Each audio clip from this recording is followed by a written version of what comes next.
tenemos la inmunología. La inmunología, que es nuestro sistema de defensa frente a virus y bacterias que tiene que ver con la reproducción. Pues yo creo que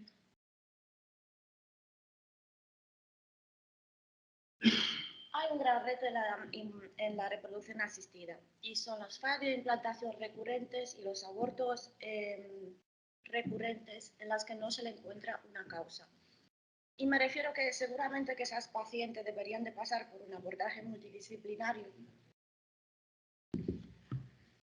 Esas pacientes, ¿se escucha mejor? Deberían de pasar por un abordaje multidisciplinario porque hemos visto que hay causas embrionarias. Bueno, se les han hecho transferencias de embriones euploides o de ovodonación. Se han descartado factores uterinos, factores endometriales, infecciones, endometritis crónica, se ha hecho estudio de receptividad endometrial. Se han descartado causas hematológicas cuando proceda.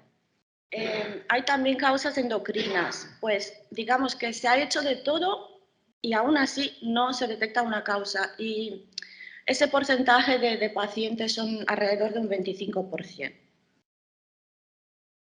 En estas situaciones, digamos que de esta mitad que se consideran como desconocidas, en los últimos 15 años y cada vez más se han ido describiendo en numerosos trabajos científicos una serie de alteraciones inmunológicas que pueden comprometer el éxito reproductivo e incrementar el riesgo de comorbilidad en la mujer y el feto. Tanto que bastantes clínicas de reproducción asistida han incorporado una unidad de inmunología en su equipo. Y bueno, más que una ponencia, creo que va a ser un mini curso de inmunología de la reproducción. Porque, ¿cuál es la importancia de la inmunología de la reproducción humana? Pues digamos que el sistema inmunitario materno, compuesto por células de la inmunidad innata, adaptativa, receptores celulares, citocinas, mediadores solubles, están presentes en el endometrio.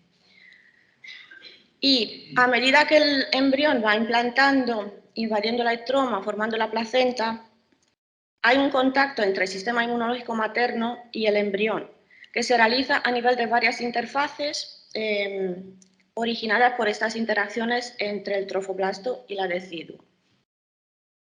Pues el sistema inmunitario materno participa activamente en la regulación fisiológica de la gestación, desde sus etapas más tempranas, desde la implantación hasta su término. Participa en la formación de la placenta, en la tolerancia a antígenos paternos, en el desarrollo embrionario y fetal y en el desencadenamiento de los mecanismos del parto, como veamos a continuación. Pero dentro de esta compleja interacción, porque son mecanismos muy complejos y bastante poco esclarecidos, entonces, dentro de esta compleja interacción entre el embrión y el sistema inmunológico, cabe destacar tres cosas. La función de las células NK endometriales, las famosas NK, la interacción de sus receptores KIR con las moléculas HLA-C del embrión y la polarización TH1-2-17-TR de los linfocitos TCD4. Bueno, suena un poco a chino. El objetivo de la charla de hoy es un poco describir estos mecanismos para analizar las principales alteraciones inmunológicas asociadas a fracaso reproductivo recurrente y determinar la utilidad del estudio de estos biomarcadores inmunológicos en estos pacientes. Pues, ¿qué son las células NK Natural Killer? Pues del inglés, asesinas naturales. Son nuestras células de las defensas, son linfocitos grandes de la inmunidad innata. Le caracterizan que no expresan el CD3, que es el marcador del linfocito T, y expresan de forma variable dos moléculas, CD16 y CD56. Pues nosotros, por citometría de flujo, podemos establecer varias subpoblaciones de este tipo de células en función de la expresión de estas dos moléculas. Y tenemos unas células que expresan de una forma brillante el CD56. ¿Y por qué os cuento todo esto? Estas células, en inglés CD56 bright, tienen una función reguladora muy importante por su producción de citocinas. Hay otras células que expresan el CD56 de forma menos intensa y puede expresar o no el 16 y tienen una alta actividad citotóxica. Y bueno, otro subtipo que no expresa 56, pues esas son unas células latentes que tienen baja producción de citocinas y reguladoras. Bueno, por si en algún momento os vais a encontrar con un análisis de subpoblaciones de células NK. Pues en la sangre periférica, las células NK constituyen alrededor de 15%, como mucho. Y normalmente las de la sangre periférica son citotóxicas. Tiene el fenotipo CD56-DIM. Nos tiene que defender frente a virus, frente a células infectadas con patógenos intracelulares y frente a células tumorales. Y son las células inmunológicas más agresivas que tenemos en el cuerpo. ¿Qué pasa en el endometrio? En el endometrio hay un número variable de células a lo largo del ciclo menstrual. Se ven un poquito en la gráfica. Hay una escasa cantidad durante la fase preovulatoria. Comienzan a proliferar después de la ovulación y durante el periodo periimplantacional de las etapas tempranas del embarazo se produce un reclutamiento específico de células NK en el endometrio, tanto desde la sangre periférica como mediante proliferación in situ de precursores presentes en el endometrio. Y su número alcanza un pico al final del primer trimestre. Luego disminuyen a medida que el feto se acerca a término. Pues llegan a representar el tipo de leucocito más abundante, 70-80% la decidua basal en los primeros meses de embarazo. Sugiere que tienen un papel importante en el establecimiento y mantenimiento de la gestación.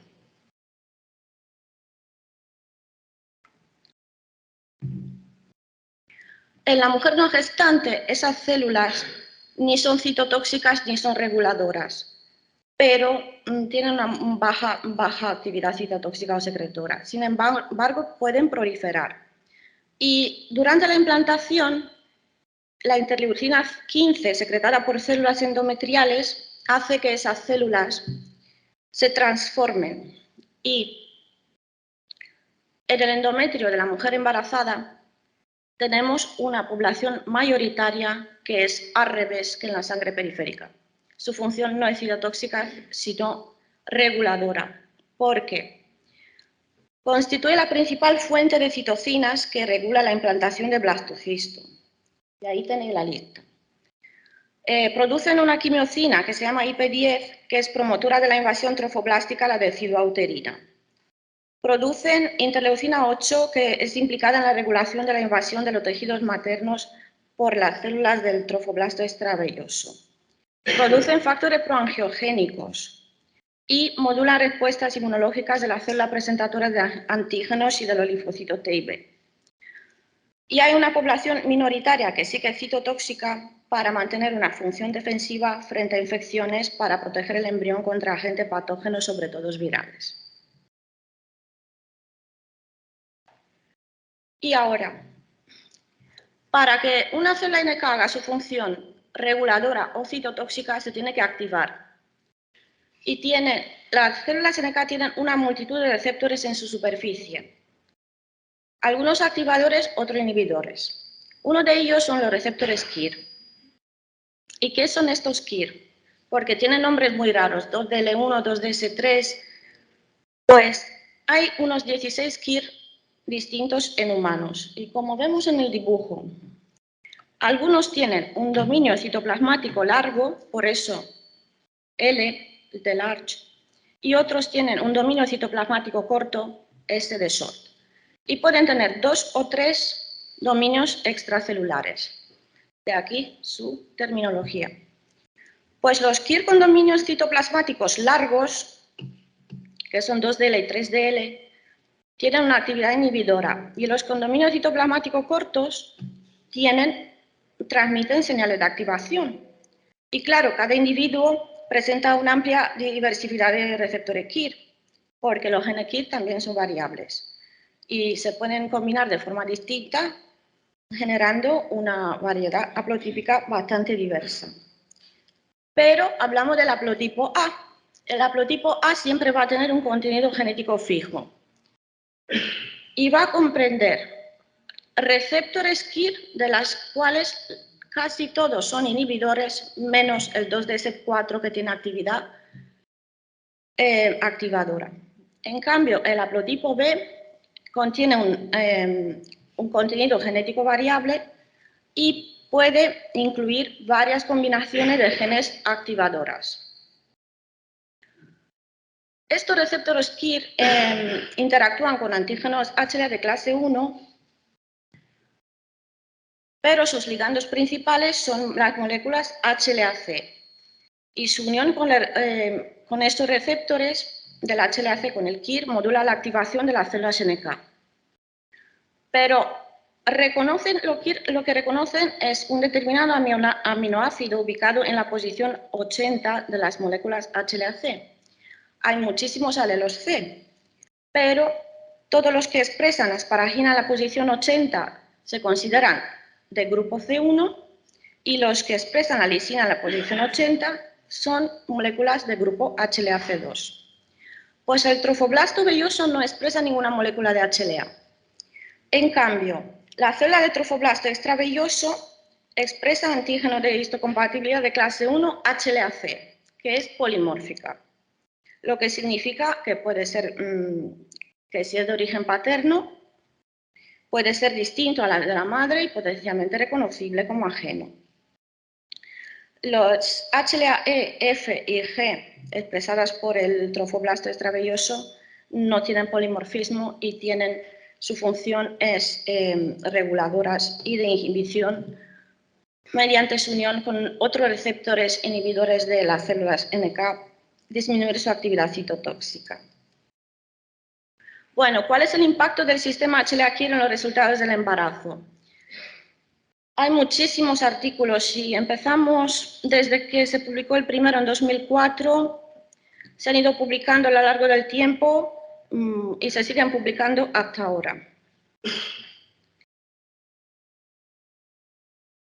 Pues gracias a estas publicaciones ha ganado peso la teoría que si la madre es homocigota para el haplotipo KIR-A, o sea, tiene un genotipo KIR-AA y el feto posee un HLA-C2 adicional del padre, del óvulo donado o de donante, del semen de donante, pues, por ejemplo, madre que C1-C1 con feto C1-C2 o madre C1-C2 con feto C2-C2, siendo el C2 de origen paterno. Pues esas personas presentan con más frecuencia morbilidades relacionadas con una placentación anómala, sobre todo preeclampsia, crecimiento intrauterino retardado y abortos de repetición. ¿Y cuál es la explicación de todo esto? Nos recordamos que la población mayoritaria en el endometrio de la mujer gestante tiene una función reguladora para ayudar a la implantación embrionaria y formación de la placenta. Y nos acordamos que el haplotipo A posee solamente un gen activador, que es el 2DS4. Pues se han hecho estudios de afinidad entre estos receptores KIR y sus ligandos HLA-C y se ha visto mediante estudios cristalográficos de afinidad que la unión entre 2DL1, entre el KIR2DL1 y su ligando HLA-C2 del embrión producen una fuerte señal inhibidora y la unión entre el único receptor activador 2DS4 con sus ligandos HLA-C, porque este sí que puede unirse a HLA de grupo C1 como C2, produce una débil señal activadora. Entonces, la inhibición fuerte predomina sobre esa débil señal activadora y entonces el resultado sería una escasa secreción de citocinas y factores proangiogénicos durante las etapas críticas de la remodelación arterial uterina. El genotipo B, que contiene varios receptores inhibidores, pues no tendría este problema.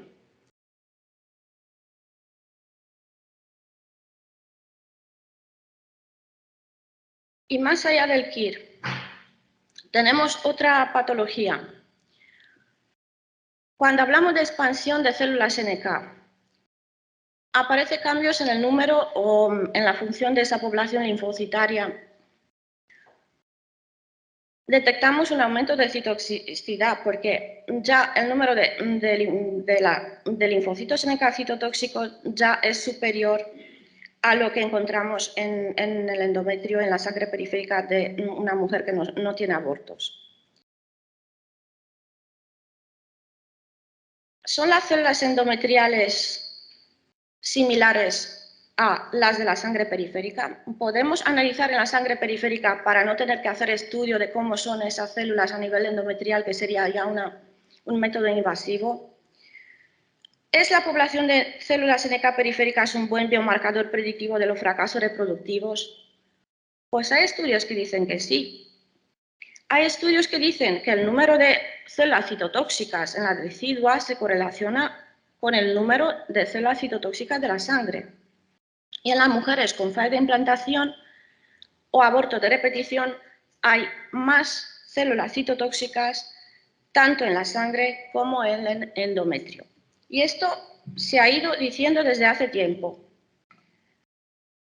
Pero ¿cuál es el nivel de corte?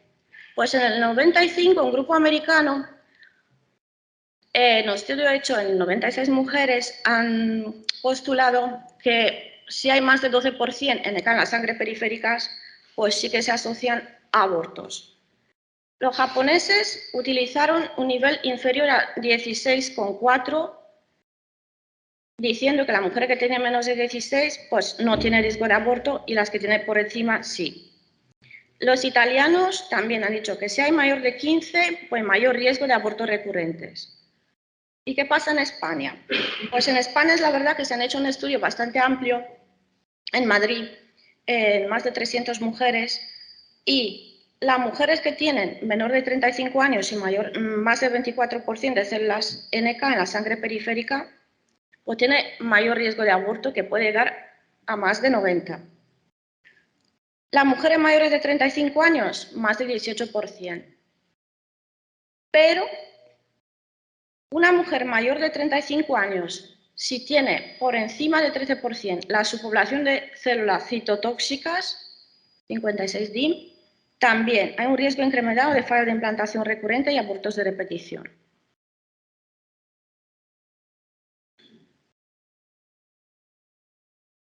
La evidencia la que es. En la práctica es verdad que sí que nos encontramos con esas situaciones y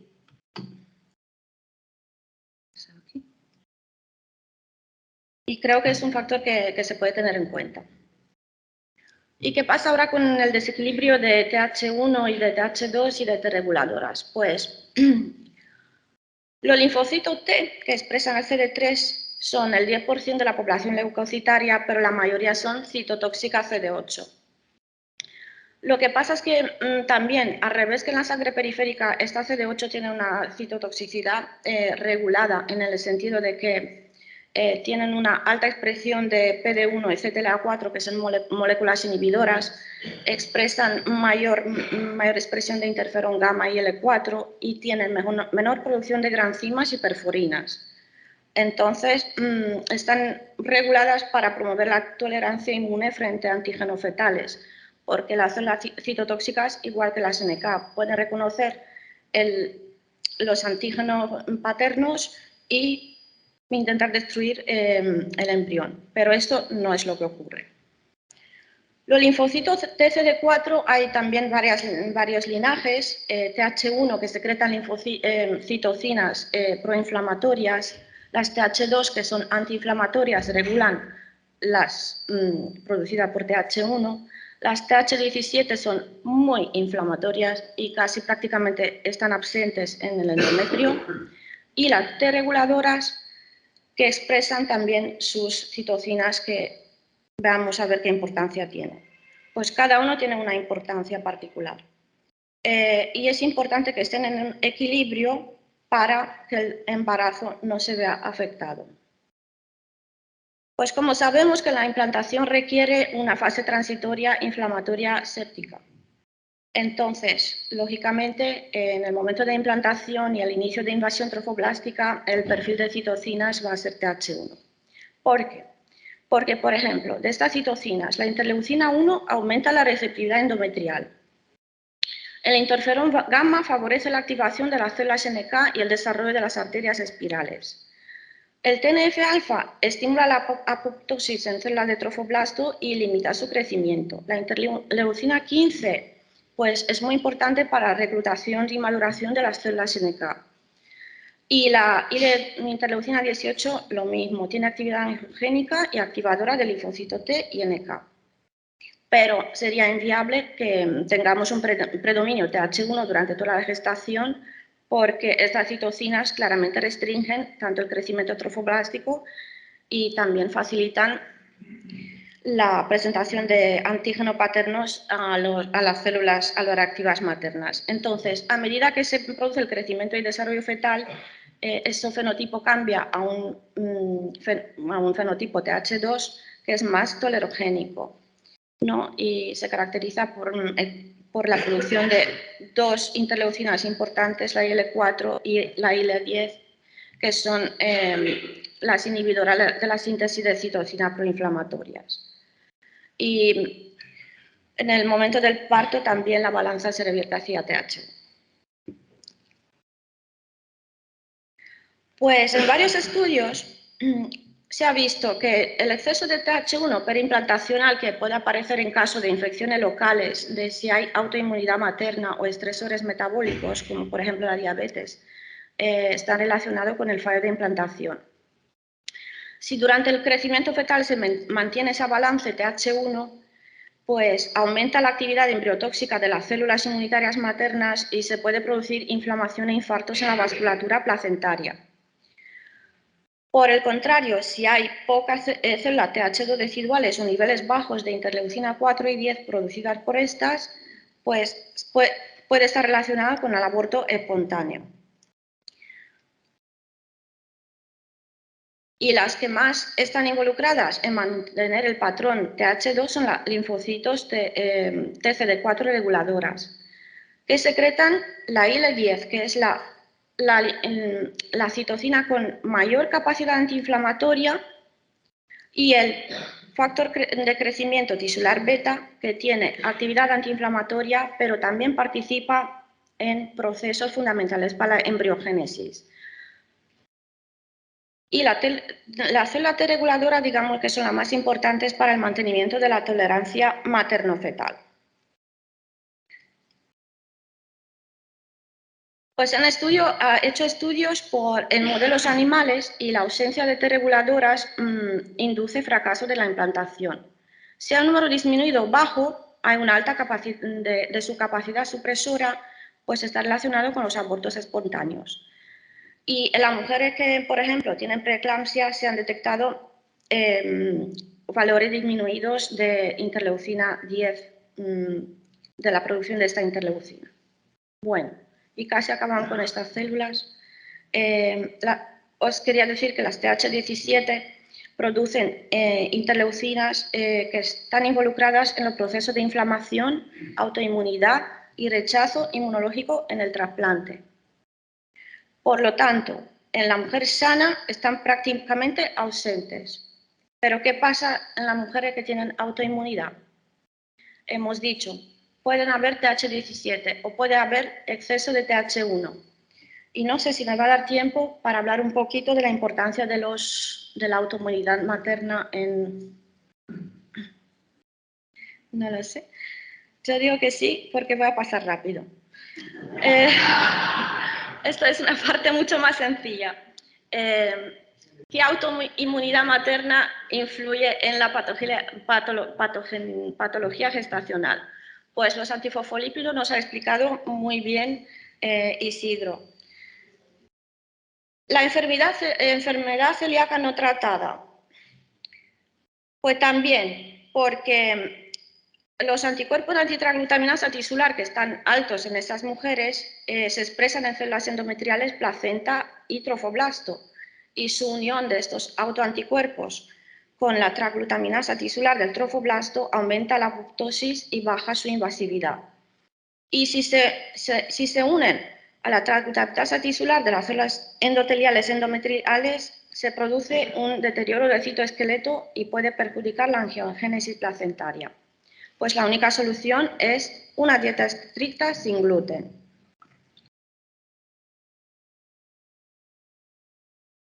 Los anticuerpos antitiroideos, es verdad que según el guía de manejo de la patología tiroidea publicada por los americanos, sí que hay, mencionan de que pueden estar relacionados con los abortos espontáneos o con el parto prematuro, por varios posibles mecanismos pero que todavía no han sido demostrados.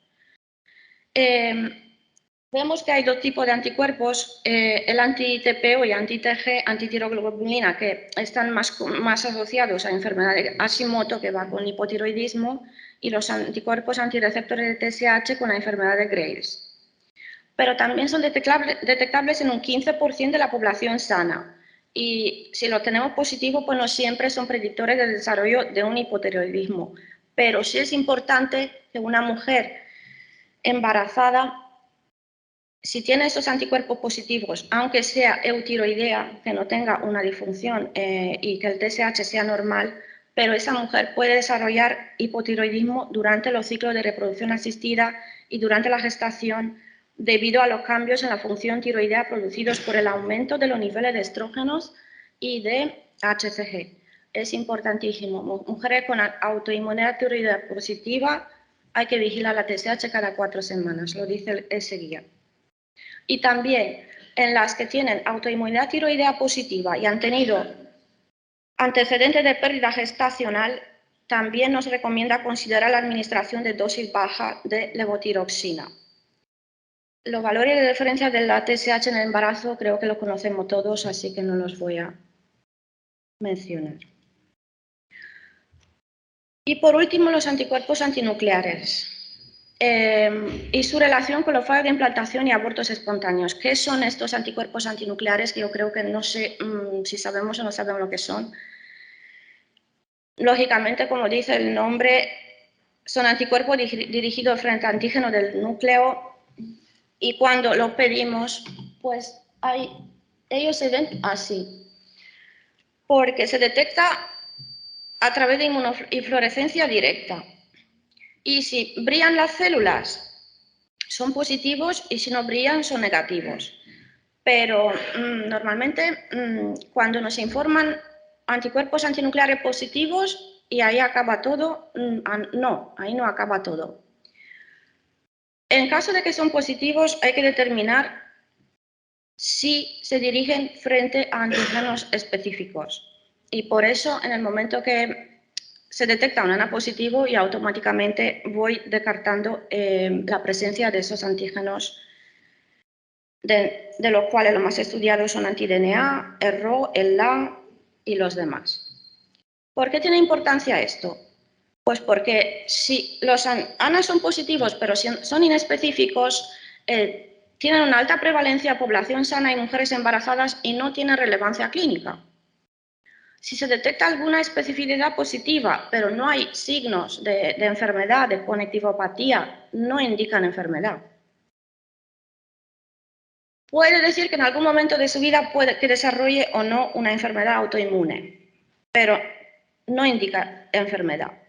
En caso, tienen solamente valor diagnóstico, pronóstico y de monitorización en personas que tienen clínica. ¿Qué pasa con las pacientes embarazadas? Pues presentan riesgo aumentado de fallo de implantación o abortos, sobre todo si tienen positivos anticuerpos anti-DNA, antirribosomal y anti-Smith que están presentes en el lupus, o anti-RNP y Jo1 que están presentes en la enfermedad mixta del tejido conectivo y de las miopatías inflamatorias. ¿Pero en qué medida? Pues si vamos a un estudio sistemático, a una metaanálisis reciente que se ha hecho, se seleccionaron 7 casos, pues la frecuencia de ANA positivos ha sido mayor en el grupo de abortos de repetición, un 20,6% en comparación con el grupo control, en la que se han encontrado 6,7% de pacientes. Y si miramos sus efectos en la fecundación in vitro, pues Hay un estudio que han hecho los japoneses, no hay muchos estudios con respecto, pero en este estudio se ha visto que hay una reducción en la tasa de implantación 9% frente a 36,8% y de embarazo clínico 17,3% frente a 56,5% y un aumento de aborto espontáneo precoz un 44% frente al 9,6% en las pacientes con ANA positivos comparado con los ANA negativos. Y no hay más estudios. Pero yo quiero recordaros una cosa, que si encontramos anticuerpos anti-RO y anti-LA, tenga o no tenga clínica la paciente, tenga o no tenga enfermedad, hay un riesgo aumentado de bloqueo cardíaco congénito. Eso se conoce. Y esos anticuerpos atravesan la placenta, llegan a la circulación fetal de las 16 semanas de gestación y es a partir de cuando tenemos que hacer la vigilancia del bloqueo cardíaco congénito. Y bueno, el uso de hidroxicloroquina, varios trabajos sí que han indicado que puede reducir significativamente este riesgo en el feto. Vale, entonces, para acabar, sí. Un minuto, no necesito más, que ya acabo. ¿Cuándo está indicado pedir pruebas inmunológicas en reproducción y cuáles son? Pues nosotros tenemos un documento de consenso y que se revisa periódicamente en las que han participado varias sociedades científicas, entre cuales también la Sociedad Española de Fertilidad. Y en las pacientes con aborto espontáneo recurrentes consecutivos o fallo de implantación recurrente de causa no identificada, un alto nivel de recomendación lo tiene el estudio de autoinmunidad, que son los anticuerpos antifosfolípidos y antitiroideos. Y el resto de las pruebas, con un menor grado de recomendación, sería lo que hablaba anteriormente. Las subpoblaciones NK, el genotipo KIR materno, HLA-C de la pareja donante y estudio de autoinmunidad que incluya la celiaquía, ANA y las inmunoglobulinas y el complemento. El desequilibrio proinflamatorio TH1, 2, 17 de rutina no se hace. En función de la historia clínica, antecedentes y la enfermedad de la paciente, pues lo podemos considerar en algún momento. ¿Y hay tratamiento? Hacemos esta prueba, encontramos el KIR, encontramos las NK altas. ¿Hay tratamiento? Pues la única aproximación terapéutica consensuada es la del síndrome antifosfolípido. En cuanto al resto, no hay ensayos clínicos multicéntricos aleatorizados, doble ciegos y controlados por placebo, como tiene que ser de los diferentes agentes inmunomoduladores.